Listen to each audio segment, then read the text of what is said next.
नमस्कार दोस्तों। आज आप लोगों को सुनाने जा रहा हूँ बाप बेटे की कहानी। एक बार पिता और पुत्र जलमार्ग से यात्रा कर रहे थे और दोनों रास्ता भटक गए। फिर उनकी नौका भी उन्हें ऐसी जगह ले गई जहाँ दो टापू आसपास थे और फिर वहाँ पहुंचकर उनकी नौका टूट गई।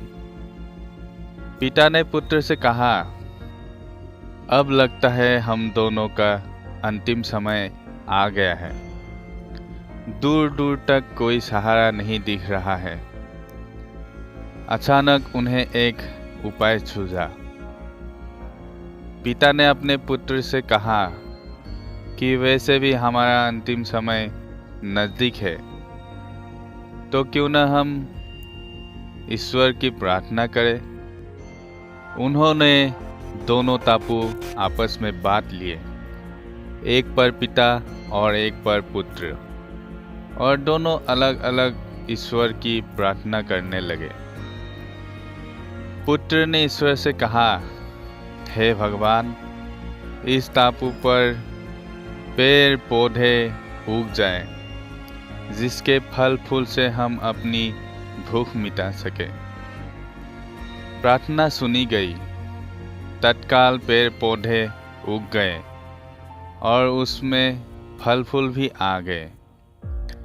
उसने कहा, ये तो चमत्कार हो गया। फिर उसने प्रार्थना की, एक सुंदर स्त्री आ जाए जिससे हम यहाँ उसके साथ रहकर अपना परिवार बसाए। तत्काल एक सुंदर स्त्री प्रकट हो गई। अब उसने सोचा कि मेरी हर प्रार्थना सुनी जा रही है, तो क्यों न हम ईश्वर से यहाँ से बाहर निकलने का रास्ता मांगे। उसने ऐसा ही किया। एक नई नाव आ जाए जिसमें सवार होकर हम यहाँ से बाहर निकल सके।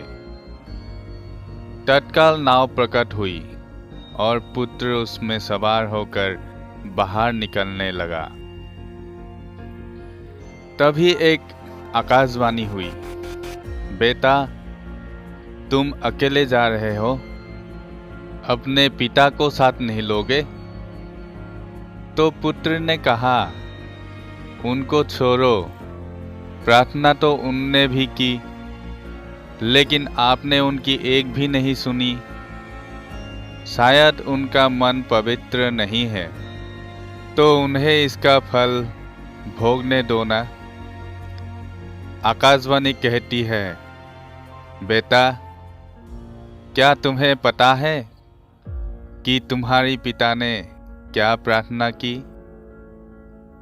पुत्र बोला, नहीं। तो सुनो, तुम्हारे पिता ने एक ही प्रार्थना की, हे भगवान, मेरा बेटा आपसे जो मांगे उसे दे देना। तो दोस्तों, इस कहानी से क्या सीख मिलते हैं? इस कहानी से हम लोग को यही सीख मिलते हैं कि एक पिता अपने पुत्र के लिए हमेशा अच्छा ही सोचता है। उसको मौत भी आ जाए तो अपने बेटे को सही सलामत देखना चाहता है। तो यही सीख मिलती है हम लोगों को। तो अगर अच्छा लगा हो तो मेरे चैनल को सब्सक्राइब कीजिएगा, बेल नोटिफिकेशन क्लिक कीजिएगा, ताकि जब भी ऐसे वीडियोस डालूँ, ऐसे कहानियाँ डालूँ, तो नोटिफिकेशन आप लोगों को मिल जाए। और दोस्तों, मैं हिंदी भाषी नहीं हूँ, तो मेरा हिंदी में इसलिए थोड़ा प्रॉब्लम होता है, तो प्लीज़ सपोर्ट कीजिएगा, फिर भी सपोर्ट कीजिएगा, तभी मैं आगे ऐसे कहानियाँ लेके आऊँगा आप लोगों के लिए। तो मिलते हैं एक नए कहानी के साथ। तब तक के लिए गुड बाय दोस्तों।